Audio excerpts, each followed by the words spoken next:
میں علامہ اقبال کے خادم سے ملا جس کی پوری زندگی علامہ اقبال کی خدمت میں گزری.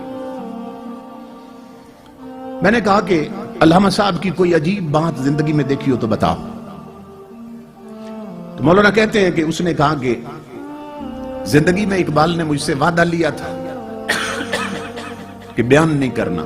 اب چونکہ فوت ہو چکا اس لیے آپ کو بتا دیتا ہوں. بات یہ تھی کہ میں رات کو سویا ہوا تھا, 2-3 بجے کا وقت ہوگا رات کے, پچھلا پہر تھا.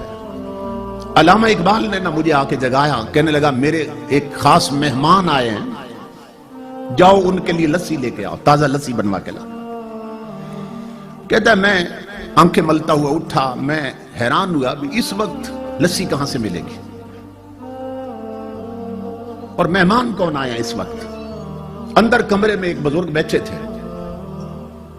کہتے ہیں کمرہ بھی جگمگا رہا تھا, چہرے پر یوں نور کی بارش ہو رہی تھی. تو میں گیا کچن کی طرف برتن لینے کے لیے. اقبال نے کہا نہیں, برتن میں خود دھوں گا. خود دھو کے نا اقبال نے برتن مجھے دیا اور کہنے لگا کہ جاؤ لسی کے حصے لے کے آؤ. میں گلی میں جا رہا تھا کہ اس وقت لسی کہاں سے ملے گی. جو ہی میں نے گلی کا موڑ کاٹا نا, دیکھا تو سامنے ایک کھوکھا بنا تھا, ایک بابا جی لسی بنا رہے تھے. میں حیران ہو گیا کہ یہاں نہ پہلے کھوکھا تھا نہ یہ کبھی بابا دیکھا, یہ راتوں رات یہ کھوکھا کیسے بن گیا. اور دل میں خوش بھی ہوا کہ کام قریب سے ہو گیا. اب یہ سو تحقیق کریں گے یہ کھوکھا کس نے بنایا. کہتا ہے میں نے نا انہیں کہا, میں نے کہا 2 جار کے علاج مجھے لسی بنا دے. انہوں نے لسی بنا کے دی. میں نے ان بزرگوں سے کہا, میں نے کہا کتنے پیسے ہیں, تو مسکرا کر فرمانے لگے, کہنے لگے لے جاؤ, اقبال سے ہمارا معاملہ چلتا رہتا ہے. کیا بات. کہتے میں بڑا حیران ہوا, یہ اقبال کو بھی جانتے اور میں انہیں نہیں جانتا. خیر میں لسی لے آیا. اقبال نے برتن پکڑا, کہنے لگا بیٹھو اپنے کمرے میں. لے گئے, لسی مہمان کو پیش کی. اب میں اگلے حکم کا منتظر تھا کہ مہمان رات ٹھہریں گے یا جائیں گے. تھوڑی دیر کے بعد مجھے آواز آئی کہ مہمان اٹھ کھڑے ہوئے. اقبال دروازے تک چھوڑنے گیا, بغل گیر ہوئے, مان کا کیا اور دروازے سے باہر نکلے. وہ کہتا ہے میں بھی دوڑ کے نکلا. میں نے کہا کہ آپ علامہ صاحب آرام کریں, میں دروازے بند کر دیتا. علامہ صاحب اندر چلے گئے. وہ نوکر کہتا ہے اللہ کی عزت کی قسم لوگوں, جب میں نے باہر جھانکا نا, آدھی رات کو آئے اور آدھی رات کو جا رہے ہیں, یہ مہمان ہے کون. تو میں دیکھ کر حیران ہو گیا کہ اس مہمان نے ایک قدم اقبال کے دروازے سے اٹھایا اور دوسرا قدم گلی کے آخری کونے پہ رکھ دیا اور غائب ہو گئے. میں دوڑ پڑا پیچھے کہ اتنی عجیب شخصیت اور اتنا بڑا قدم میں نے زندگی میں نہیں دیکھا. یہ کون ہے, کہاں گئے.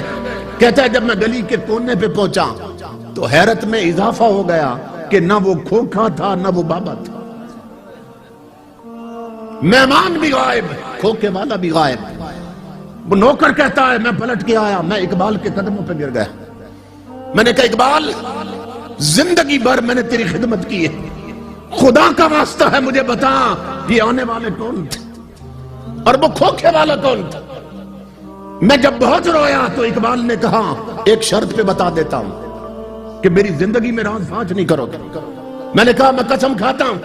اقبال نے کہا سن میرے دوست, اللہ کی عزت کی قسم, جو آئے تھے وہ غریب نواز تھے اور کھوکھے والے داتا علی حجویری تھے.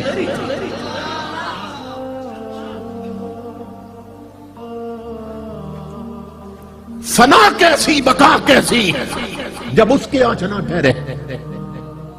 یہ ذہن میں رکھو, اگر اللہ سے لو لگ جائے انسان کا تعلق رب سے جڑ جائے, فنا کیسی. ہم مجبور لوگ ہیں, ہمیں جس سے پیار ہو جائے ہم نہیں چاہتے ہمارا محبوب مٹی میں ملے, حالانکہ ہم مجبور ہیں.